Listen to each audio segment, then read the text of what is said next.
ലഹരി മാഫിയ സംഘം വെട്ടിക്കൊലപ്പെടുത്തിയ ഗൃഹനാഥന്റെ മൃതദേഹവുമായി ബന്ധുക്കളും നാട്ടുകാരും വർക്കല പോലീസ് സ്റ്റേഷൻ മുന്നിൽ പ്രതിഷേധിച്ചു.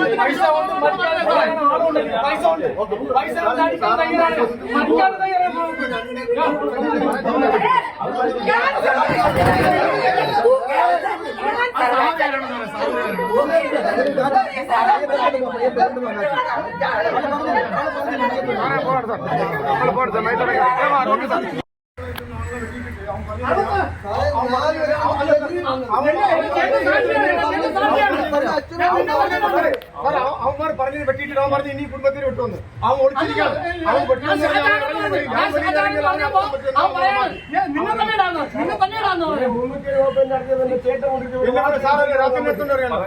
അവൻ പ്രവാസി എന്റെ വീട്ടിലെന്തെങ്കിലും ഒരു പെണ്ണുങ്ങളാണ് ഞങ്ങൾ ഇറങ്ങുന്നത് സാറിന്റെ വിശ്വാസത്തിന്. ഓക്കെ സാർ, ഞാൻ സമ്മതിച്ചു. പക്ഷേ ഈ വെട്ടൂർ ഇറങ്ങിയിട്ട് ഈ ആരെടുത്ത് ചോദിച്ചാലും ഇതേപോലത്തെ ഒരാളിനെ കാണാൻ പറ്റും. വെട്ടൂർ അറിയാൻ പറ്റിയ സാറിന്റെ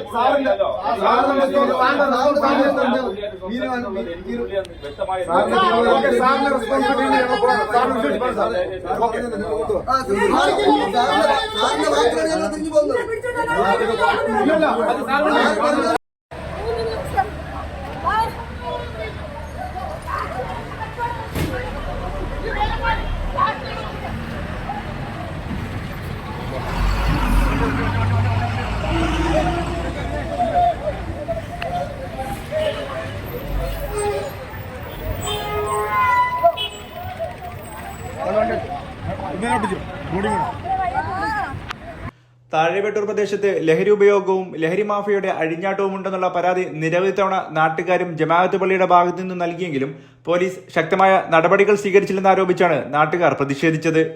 പോലീസിന്റെ ശക്തമായ ഇടപെടലുണ്ടായിരുന്നുവെങ്കിൽ ഇത്തരത്തിലുള്ള ഒരു അരിങ്കുല വർക്കലയിൽ നടക്കില്ല എന്നാണ് ബന്ധുക്കൾ ആരോപിച്ചത്. ക്രിസ്മസ് രാത്രിയിലാണ് വർക്കല താഴെവെട്ടൂർ സ്വദേശി 60-കാരനായ ഷാജഹാനെ 3 അംഗ സംഘം വെട്ടിക്കൊലപ്പെടുത്തിയത്. കേസിലെ 1-ാം പ്രതിയായ വെട്ടൂർ ആശാമുക്ക് സ്വദേശി ജാസിം ഇതിനോടകം തന്നെ വിദേശത്ത് കടന്നതായും ഇത് പോലീസിന്റെ പിടിപ്പുകേടാണെന്നും ബന്ധുക്കൾ അലമുറയിട്ട് നിലവിളിച്ചു.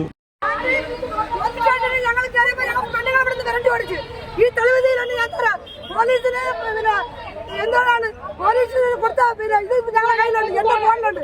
നിങ്ങൾ എന്തുകൊണ്ട് 3 ദിവസമായിട്ട് ഈ പോലീസ് ഈ പ്രതികളെ നടത്തിയില്ല, ഈ കൊലപാതകം നടത്തിയില്ല? ഈ പോലീസിന്റെ ഒത്താശയോടുകൂടിയാണ് ഈ കൊലപാതകം നടന്നിരിക്കുന്നത്.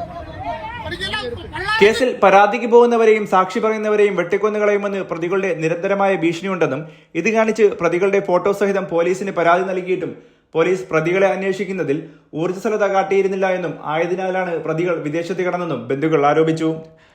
News desk, Kallambalam news.